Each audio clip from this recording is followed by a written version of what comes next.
पहले की सरकारों में आपकी ये चिंता उनकी प्राथमिकता में ही नहीं थी,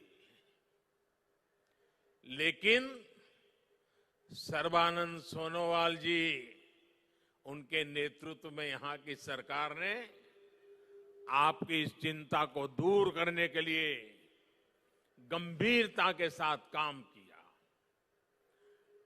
आज असम के मूल निवासियों की भाषा और संस्कृति के संरक्षण के साथ साथ भूमि से जुड़े उनके अधिकारों को सुरक्षित करने पर भी विशेष जोर दिया जा रहा है। 2019 में जो नई लैंड पॉलिसी बनाई गई है, वो यहां की सरकार की प्रतिबद्धता को दिखाता है।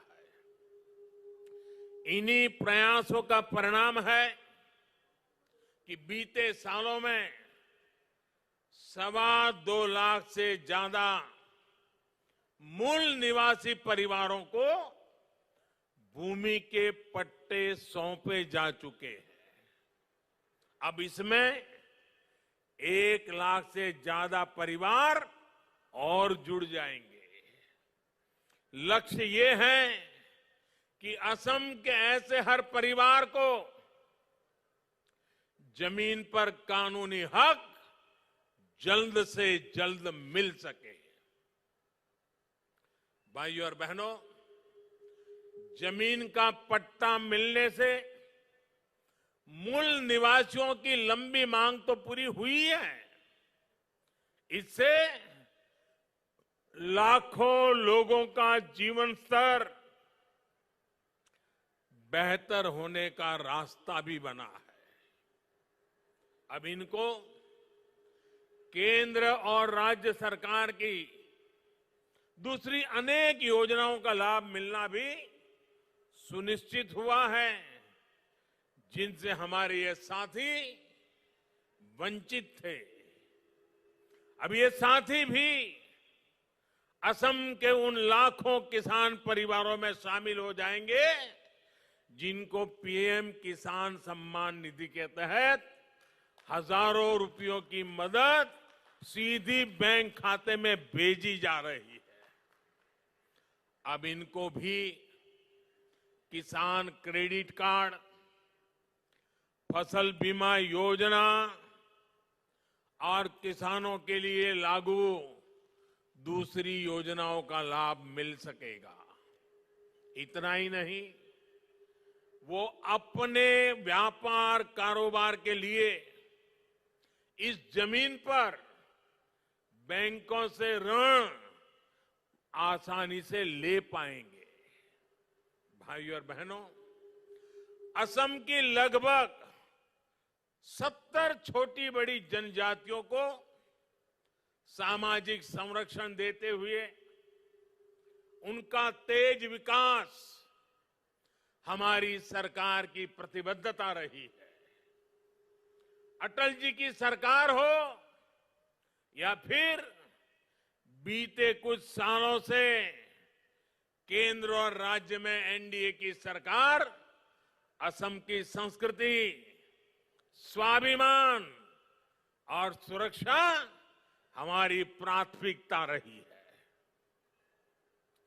असमिया भाषा और साहित्य को प्रोत्साहन देने के लिए भी अनेक कदम उठाए गए हैं।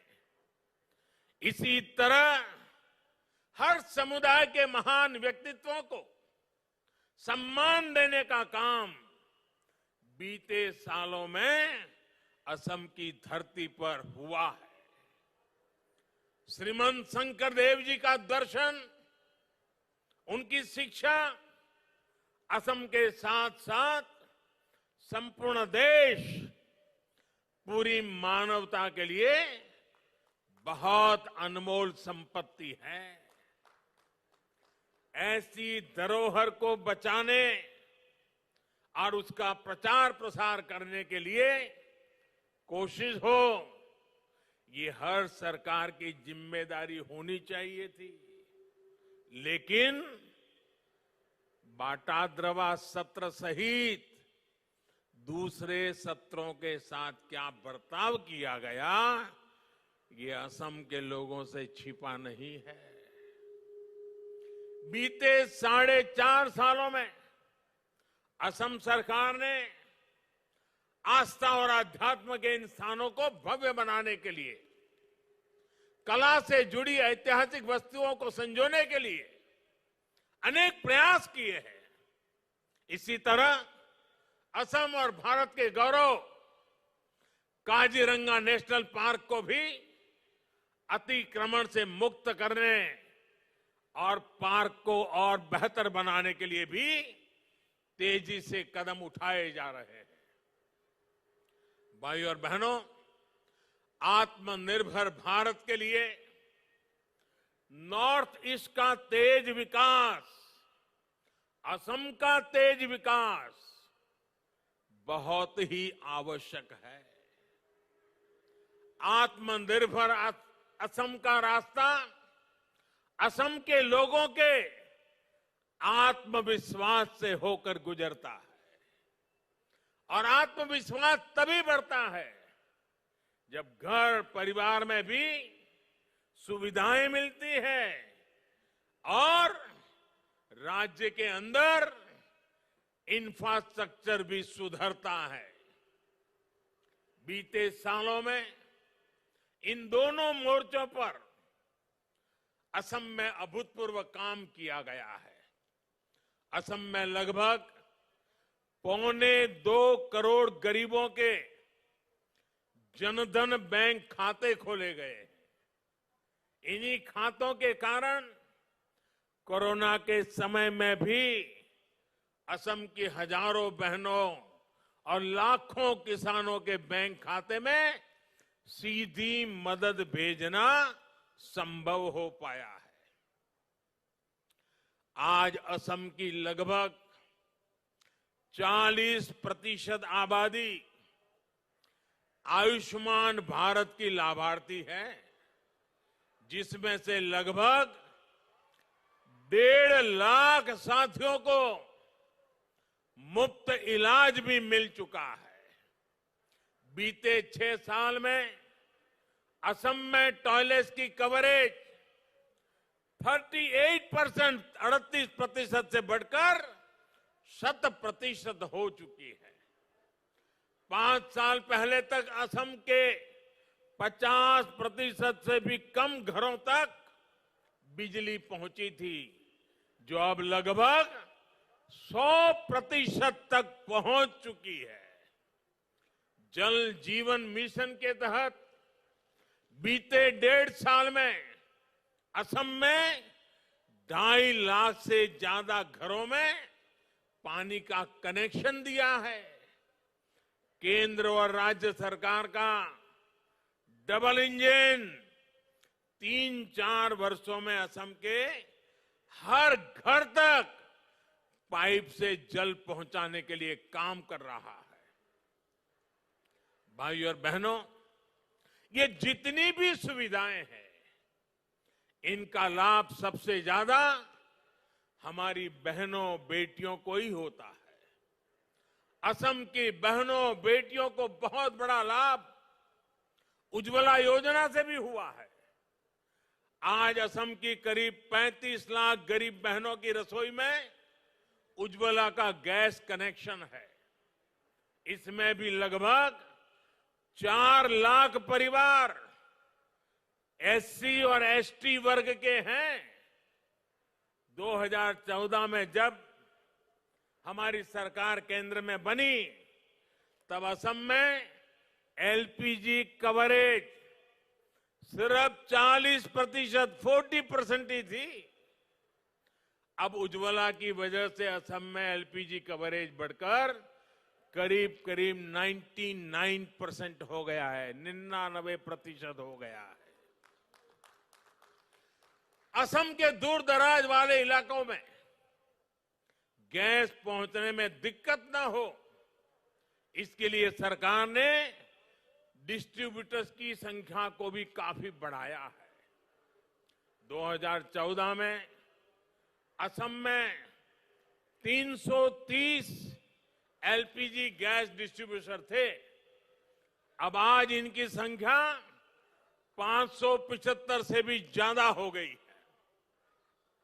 हमने देखा है कि कैसे उज्ज्वला ने कोरोना के समय में भी लोगों की मदद की है। इस दौरान असम में 50 लाख से ज्यादा मुफ्त गैस सिलेंडर उज्ज्वला के लाभार्थियों को दिए गए हैं। यानी उज्ज्वला योजना से असम की बहनों का जीवन भी आसान हुआ है और इसके लिए जो सैकड़ों नए डिस्ट्रीब्यूशन सेंटर बने हैं, उससे अनेक युवाओं को रोजगार भी मिल रहा है।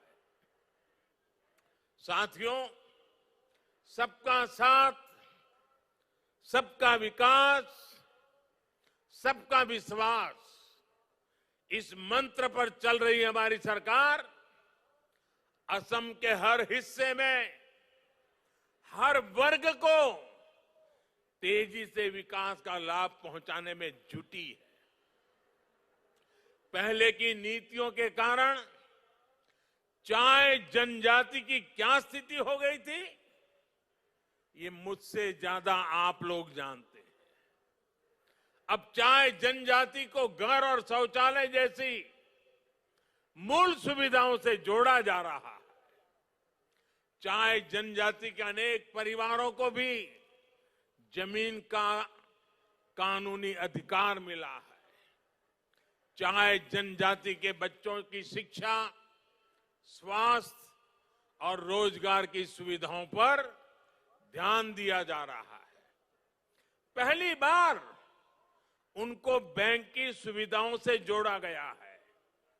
अब इन परिवारों को भी सरकार की अलग अलग योजनाओं का लाभ सीधे बैंक खाते में मिल पा रहा है। श्रमिक नेता संतोष टोपनो सहित चाय जनजाति के दूसरे बड़े नेताओं की प्रतिमाएं स्थापित करके राज्य सरकार ने चाय राजनीति के योगदान को सम्मान दिया है। चाय जनजाति के सम्मान दिया है। साथियों, असम के हर क्षेत्र की, हर जनजाति को साथ लेकर चलने की इसी नीति से आज असम शांति और प्रगति के मार्ग पर चल पड़ा है।